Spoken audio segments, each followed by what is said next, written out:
Find the values of k for which the following pair of equation has unique solution. That means the k can take one value or more than one value to satisfy the given condition. Whenever we have unique solution, when we draw the graph of the two equations, it will be always intersecting lines.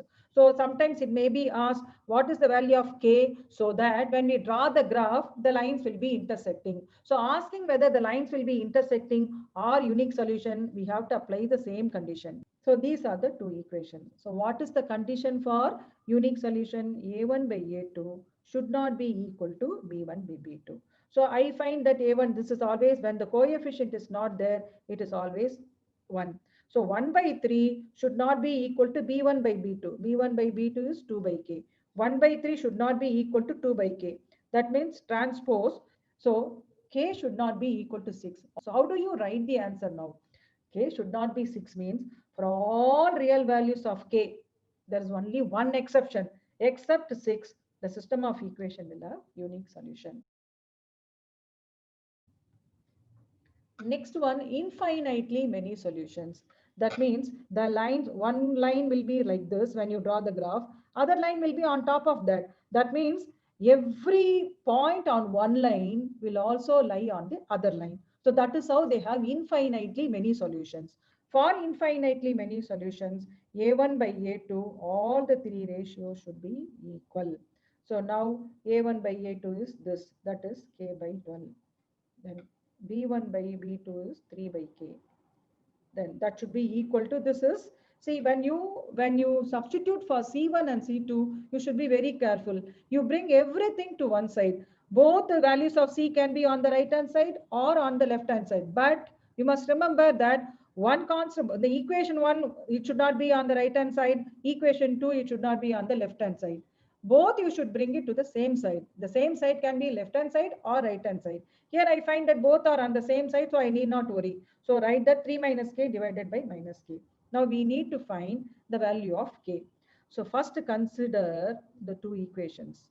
Consider the two equations. So if I multiply k by 12 is equal to 3 by k.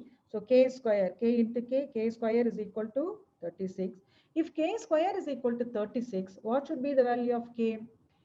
It can be positive 6 or negative 6, because negative 6 the whole square is also 36. Positive 6 the whole square is also 36. So k value can be positive 6 or negative 6. But immediately I should not conclude as the answer is k is equal to positive 6 or negative 6. Why? Because there is one more ratio. Whatever values we write here, that should satisfy the other ratio also. So whenever, if the question is infinitely many solutions, you have to involve all the three ratios. From two ratios, you should not write the answer. The first one, A1 by A2, this you can conclude. You need not even consider the third ratio. C1 by C2, unique solution, C1 by C2 is not at all required. But for infinitely many solutions, you have to involve all the three ratios. So I have found k is equal to plus 6 or minus 6, considering the two ratio. Now let me compare these two ratio. Let me see what I'm getting the k value as. So 3 by k is equal to 3 minus k by divided by k. So you get minus 3k is equal to 3k minus k square minus 6k is equal to 0. Here you should not, k square is equal to 6k, k into k is equal to 6k. You cannot cancel like this because it is a quadratic equation. Now you all know quadratic equation also. If you are cancelling the value k, then you are eliminating, because quadratic equation should have two solutions. If you are cancelling 1k, then you are eliminating the one value. So never cancel that k. Don't have k on both sides, cancel out k, because k can be 0. You can never cancel 0 numbers. I'll give you one example. So suppose 2 into 0, 2 into 0 is also equal to 1000 into 0. Yes, you all agree. 2 into 0 is 0. 1000 into 0 is also 0. Can I cancel the 0 and 0 and say 2 is equal to 1000? I can't say. So you should never cancel 0. Cancellation is allowed only for non-zero numbers. So here k value can be 0. So we are cancelling 0. That is wrong. So you should never cancel it. You should only write like this. K square minus 6k is equal to 0. Take a factorize. k into k minus 6 is equal to 0. If k into k minus 6 is equal to 0, k can be equal to 0 or k can be equal to 6. So when I compare the other two ratios, I get k is equal to 6 or k is equal to 0 or k is equal to 6. First one I got k is equal to plus or minus 6. Now compare these two. Now you have to pick out the value which satisfies both. So which value satisfies both the ratios? K equal to 6. Here also k equal to 6. I put a tick. Here also k is equal to 6. So the final answer is k is equal to 6 only. K should not be 0. K is not equal to minus 6. Minus 6 does not satisfy this. 0 does not satisfy this. So your final answer should be k is equal to 6 only, right?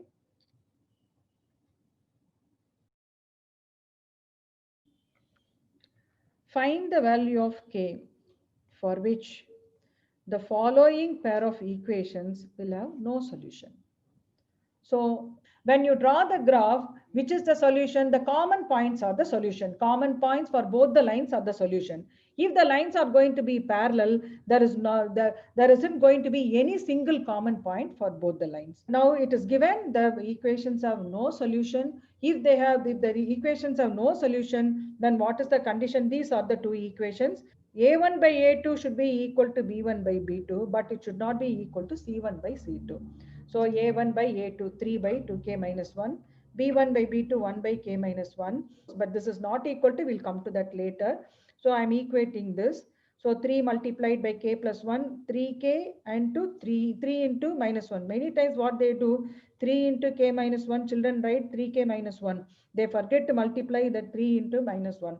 So 3k minus 3, and then this again when you cross multiply 2k minus 1, k is equal to 2. So we get what is the value of k? K is equal to 2. Now I said you have to involve all the three ratios.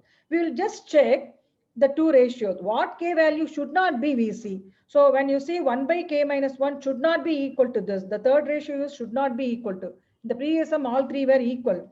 So I am just thinking I am saying that k is equal to 2. So I have to check, compare the other two ratios. What k should not be? K should not be equal to minus 2. K should not be minus 2 only. No, I am getting only k equal to 2. So my answer is right. So k is equal to 2 is the answer. So when you should worry, this says k is equal to 2. When you compare the other two ratios, again it says k should not be equal to 2. Only then I should worry. I am getting k equal to 2. When I compare the other two ratios, I get k should not be equal to minus 2. It should not be equal to minus 2 only, no, but I am getting only k equal to 2. So it's okay, fine. So the answer is for k is equal to 2, the system of equations will have no solution. We are just checking whether the same answer we are getting it should not be. We are not getting it. So that is why you should compare the last two ratios also. So the final answer is for k is equal to 2, the system of equation will have no solution.